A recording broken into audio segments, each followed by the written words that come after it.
In de Oranjezeel van het Leeuwarter treffen we rug zijn beeld Hendrik ten Hoeve, Fries Eerste Kamerlid van de onafhankelijke senaatsfractie, en politicoloog Hans van der Heijden, docent maatschappij en geschiedenis onder de NHL in Leeuwarden en schrijver van verskate politieke boeken. Het kabinet van Nou had een hele krappe meerderheid. De provinciale steden kiezen de Eerste Kamerleden. De Eerste Kamer controleert de Tweede Kamer. Wat het een jaar voor het zitten krijgt, bepaalt dus of het kabinet stiepen krijgt of net. Vraag is dan stemmen we Orenwieken provinciaal of toch landelijk?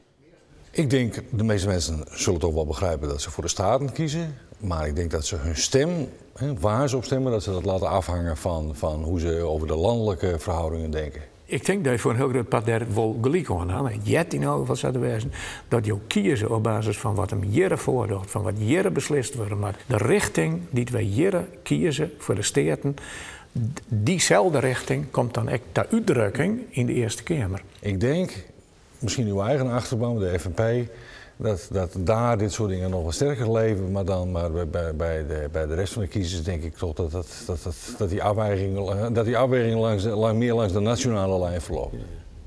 Ik hoop toch dat een hoop mensen op deze wijze kiezen.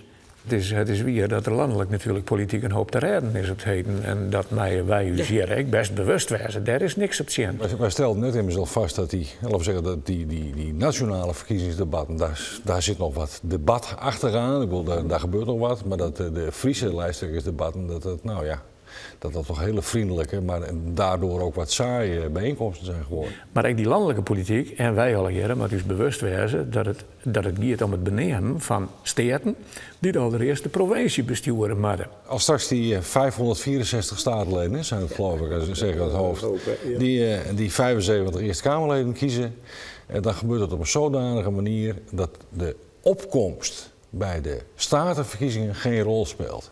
We hebben in Friesland een traditioneel hoge opkomst, maar dat heeft geen enkele consequentie voor het aantal zetels wat je in de Eerste Kamer, laten we zeggen, mag vullen als Fries of Zuid-Holland statenlid. Ja. En dat vind ik een hoogst merkwaardige situatie. En dat ben ik volledig mee eens. Dat is een hele rare situatie.